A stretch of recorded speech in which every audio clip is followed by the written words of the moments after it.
You are in Barbados. You are in Barbados. How Abdullah taught Neville Goddard the law. Thank you for being here. My name is Darius Barazande. And if you're watching this video, it's because you've probably heard of this story or you've heard people say you are in Barbados. Maybe you don't really understand what it means, or maybe you do, but you want a different take on exactly how you can use this. I had some incredible experiences years ago that shifted my life rapidly. How much? Well, enough that I went from $60,000 a year to 14 months later, $1.4 million a year. And I've done that consistently, even more so over the last decade and beyond.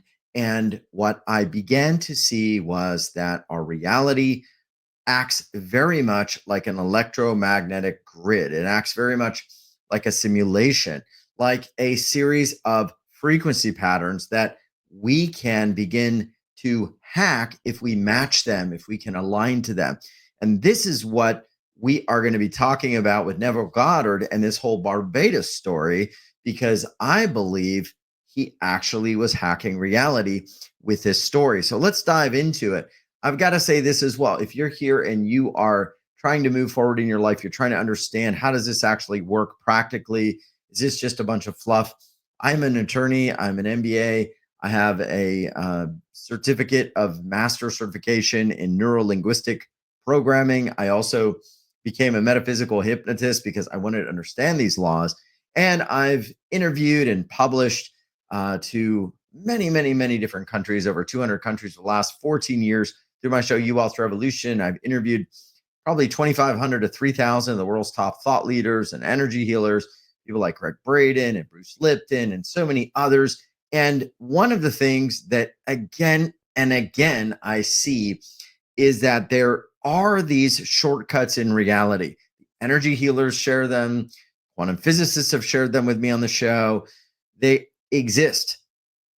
I want to bring them into a cohesive methodology that doesn't fail. And we're going to talk about this because I believe very much so that this is what Neville Goddard was talking about. Now, let's dive into this story about Barbados, because that's probably why you are here. For those wondering about this, or you're curious, what does it mean you are in Barbados? Let's go to this story. Basically, it goes all the way back to 1933 in the Great Depression. And Neville Goddard wanted to go to Barbados because he wanted to visit his family. His family was originally from Barbados. And Neville Goddard is kind of a spiritualist, kind of a guy that was interested in metaphysics, very smart, also got a lot of esteem from doing some things around interpretation of the Bible, but he also understood the metaphysical laws, and he learned them through somebody named Abdullah. Now, let me jump to this because I want to share with you a little bit about what we're going to be talking about here. Now, 1 second, get this going. Here we go. All right. So you are in Barbados. How Abdullah taught Neville Goddard the law. Now, as we go through this, I'm going to be sharing little bits of it. This video will probably be about 15 minutes, but I promise you, you will never forget this story. I will also put a link to this in the description. So if you want to go and listen to the story through Neville Goddard's voice and everything else, you can. I think you're going to like some of the interpretation here because I've used this in my own life in this century and in many different ways that I think you'll understand very clearly. So you are in Barbados. How Neville Goddard was taught the law from Abdullah. And we're going to be diving into this. Neville Goddard tells the story of one of his first experiences with the law in 1933 when he wished to return to his native Barbados after having no money. Abdullah, the Ethiopian Jewish mystic, was Neville Goddard's teacher for 5 years in New York City during the early 1930s. During the 1930s, he was his teacher. So let's keep going. Let me zoom in a little bit. I just want to be sure everybody can read this correctly. Okay. All right, perfect. He taught Neville Goddard the law, the Kabbalah, and the true meaning of scripture in the Bible. So let's go through this real quick. So This is a question from a seminar going way back. What did Abdullah tell you to do between the time you imagined and between the time of demonstration?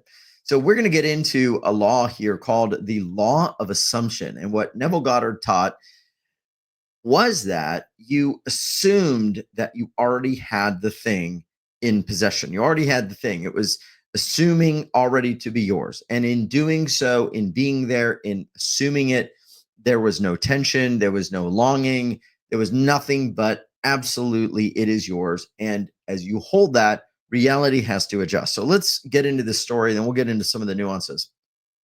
This is from Neville Goddard's words. It was 1933. And if you remember, there was a frightful depression in our country. Millions were unemployed. The Great Depression was severe, worldwide economic depression that began a fall in stock prices in 1929 to 1939. In New York City, you would go through a tunnel into Gimbels. There's some explanations here. And from, say, Square, where Gimbels began, all the way through to the Holland Tunnel. They were sleeping there with permission of the mayor, 3 and 4 deep as far as the eye could go. So basically, it was a big depression. Nobody had money, and he wanted to go to Barbados. Why? Because his family lived in Barbados. That's originally where he was from. And the long lines for coffee and bread were there to give them. There were millions unemployed. We had a population of not more than, say, 130 million, as against today's 190 million. I was a dancer. If you couldn't eat, you couldn't pay to watch a dancer, so there were no shows playing on Broadway. So he was effectively unemployed.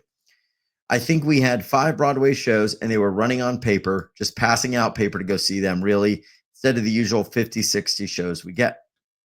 Well, what I'm getting at is I didn't have a job, I had no money, and I was living in a basement on 75th Street, and he, Abdullah, lived on 72nd Street in a very lovely home that was owned by Morgenthau, whose son was then the treasury of our country, a cabinet member under FDR. I said to Abdullah in the month of October, late October, quote, Ab, you know, I've been gone from Barbados for almost 12 years. I came here in 22, and it's almost 12 years. I've never had a desire to go back, but now I have a hungry desire, a haunting desire to go back to Barbados. Not a thing stops me but lack of money. I have no money. He said to me, you are in Barbados. I said, I am in Barbados? Or I asked. He said, yes, you are in Barbados. And so you see Barbados and you see America from Barbados. You can smell the tropical land of Barbados, see only the little homes of Barbados, and that's all you do. You simply sleep this night in Barbados. Now, that's a really important point because this is where sleep was mentioned from Abdullah. One of the things that Neville Goddard has been very, I think, recognized for is the idea of going to sleep with the law of assumption, the feeling, the thought, the absolute scene, feeling, impression of the thing happening right before you go to bed.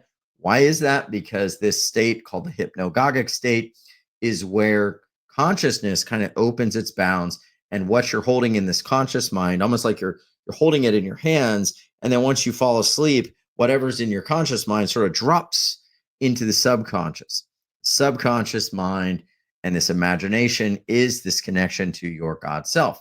So that's my commentary on why sleep is very interesting, especially with Neville Goddard and what he later began to use. Well, says Neville Goddard, I thought him insane, really. I mean, at the moment, it seems so stupid because 72nd Street, we had 50, 60-story buildings, and little Barbados with little 3-story buildings, almost the tallest you'd find, and narrow little streets and no sidewalks. And I'm walking on a sidewalk that's wider than the widest street in Barbados on 72nd Street. So you're going to be in your life and people are going to tell you, hey, you need to focus on this image of you doing something that you really want to do. And you're going to say, I don't have experience. I don't have money. I don't have means, right? It's going to feel ridiculous. But This is part of what happens. And I'll tell you, lots of stories where I've used this in my own life. So Neville comes back, says, well, nevertheless, that night I slept in Barbados. I assumed that I'm in Barbados in my mother's home and that I saw American relative to Barbados. And it wasn't under me that night. It was north of me to about 2,000 miles. So he felt in his body viscerally that he was in Barbados, and America, as he was feeling it in his body and consciousness, was 2,000 miles north of him. So he was south, right? Close to the equator, I would assume. Well, the next day I didn't tell him anything. And about a week later, when nothing happened, I thought I would approach him. This time we've moved into now November. I said, Ab, there's not a thing has happened. He wouldn't discuss it with me. He turned his back on me and went into his little library and slammed the door. About 3 times I tried to open up discussion with my friend Ab between that moment when I first talked to him and the end. He would never discuss it. On the basis, he said, quote, how could he discuss with me how I am going to Barbados when I am already in Barbados? That is a stupid thing to discuss.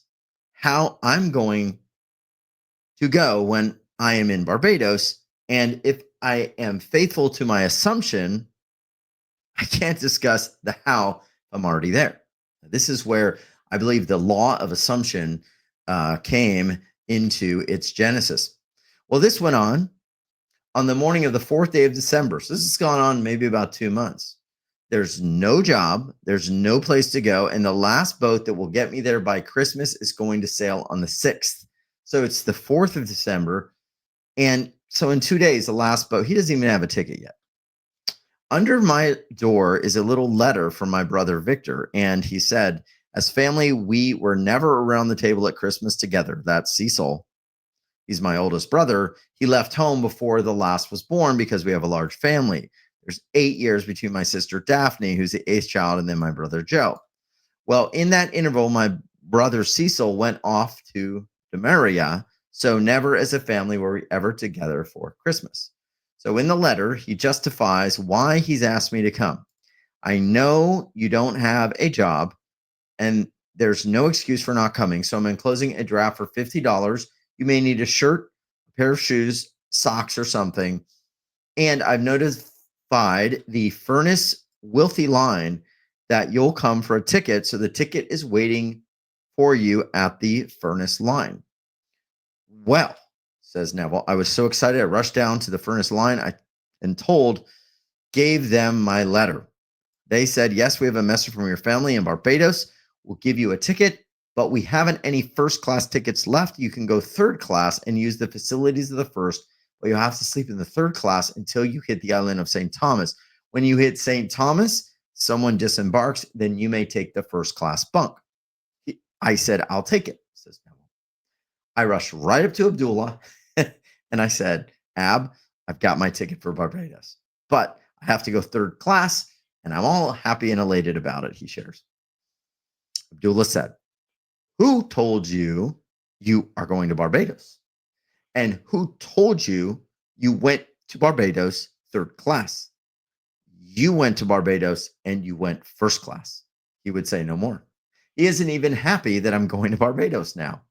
So I went down on the morning of the 6th day of December with my third class ticket, went up to the desk as they're checking in passengers, and I put my ticket forward, and they said, I've got good news for you, Mr. Goddard. Somebody is canceled. You're going first class. And I went first class all the way down to Barbados. 10 days down, 10 days back with 3 heavenly months in Barbados. So all that I did, I tried the best of my ability to, with his almost insolence, he was rude, but he taught me by his rudeness that I cannot discuss how, if I am doing what I am supposed to do. I cannot discuss how it's going to happen if I am doing exactly what I am supposed to do. He tells me right away, you're in Barbados. Like someone comes to you now and you would apply this principle towards their request. And they say, oh, I would love to be happily married. And you say to him or her, you are now happily married. And they look at you like you're insane. But that's exactly what you were supposed to do. You are happily married. Well, if I am now happily married and I'm a lady, I would instantly begin to feel that the ring was there in my imagination, and I'd let others see that I have this ring. Well, that would imply I'm happily married, a wedding ring. So if I don't wear it from then on, I'm not doing what I'm supposed to do. So in my imagination, I would have to go to bed wearing the ring and actually do all that I would do in that state. Oh, he said, "You're in Barbados and I'm in New York City physically, but he put me in Barbados in my imagination," says Neville Goddard. So I slept in Barbados to the best of my ability. But days go into weeks and weeks into a month, and I'm trying my best to open the discussion with him to get a little hope. No hope. He wouldn't give me any encouragement if I did what he told me to do. Well, we are all human enough and we want a little discussion, another little push. And so he taught me the lesson that there is no such thing as a little pregnancy. No such thing. If you did it, you're pregnant. Let the child grow. Any interference with that, and it's a miscarriage. You assume you are in Barbados. Now you are pregnant. The idea is that you are going to give birth to a journey which will land you right in Barbados. So you've assumed it. There is no conception. Now, don't try to argue. You have conceived. All you have to do is be a faithful mother and bear the child. Don't discuss it with me anymore. He never discussed it after he told me I was in Barbados. I learned so many things from that old fellow. I came back because I wasn't drinking, brought him 2 lovely bottles of brandy, the best we have on the island, 2 lovely bottles and some rum, and gave him my father's rum, gave him the brandy. So this is a pretty awesome story. I'm going to share a little more here that might be interesting. This is another piece. Okay. Yeah, some piece about how he would eat and everything else. So I will post a link to this if you want to plug into that. Let me go back here and share something and kind of some summaries. So here we are. This Neville Goddard wants to go to Barbados. He learns with his friend Ab this truth about the law of assumption, that once you assume it is done, it absolutely must be done. You cannot go back and check the baby, check the seed, check the situation. You have to assume it is 100% done. And this is the law of assumption. Now, later, as Neville Goddard continued to teach, and you'll find different works, it is very interesting that he would use the law of assumption along with the hypnagogic state, which is a state where if you're falling asleep, you would imagine a scene. You would imagine, let's say, being in Barbados and walking down the streets and taking the trip and taking the tour. And in that state, also in the morning, you would be there and you would then expect that reality now to slowly be manifest, that it's going to happen. Now, I shared, and I will add this to the playlist, a video of how a Swedish scientist actually escaped a Russian POW camp in World War II using the law of assumption, very similar to Neville Goddard's story. And for him, it wasn't Barbados, but it was Wilshire Boulevard, which he had never been to, in the midst of World War II and being a Russian POW. So literally, Neville's story is amazing, but when you hear this story, you will be blown away. I will include that story right about here so you can enjoy that. But this is the law of assumption. So we'll be talking more about this. Think about this. When you decide that you want the thing, there can be no doubt you hold the feeling, the vibration, the energy that it is done, and you have no tension. This is another thing that I think is very interesting, is that if you have a lot of longing or desire or wanting, like you're not going to get it, you may very well be pushing off that thing because you can't use the law of assumption to create in this manner if you don't believe you're going to have it. You wouldn't have desire because you would already be there. When you're in Barbados, you don't have a desire to go to Barbados. You already are in Barbados. So there's not just one way to manifest things or make things happen. I mean, I've manifested incredible things not knowing all of this stuff. But when I used the law of assumption and I started to actually be in the scene, in the moment, in the situation, I would have these rapid quantum jumps, these leaps, these accelerations of my timeline that would like take something that could take 10, 20 years that would never happen, just absolutely happen in a very short period of time, a couple months, maybe 6 months. Okay. And I'll share more stories of that. So they are kind of these jumps, these jumpers. And this is what I am really excited to explore on this channel a bit more and just kind of share some interesting stories. So if you enjoyed it, hit like and subscribe. The other thing I want you to do in the comment section below, will you write and type out what is it that you really want? What is your Barbados, if we could put it that way? What is the thing that you are going to be experiencing now and having right now? What is it for you? Is it a new car? Is it a new job? Is it a business? Is it a loved one, a relationship? Whatever it is, type it down. I am X and leave it in the comments. We'll see you soon. Thanks, everyone. And remember, you are way more than just this physical being trying to navigate. I believe you are connecting to your God self through your imagination. And when you imagine yourself in a situation or having a situation or a thing, your God self begins to align this to you in miraculous ways. And we've been unpacking that on this channel quite a bit. So take care, much love, and we'll see you soon.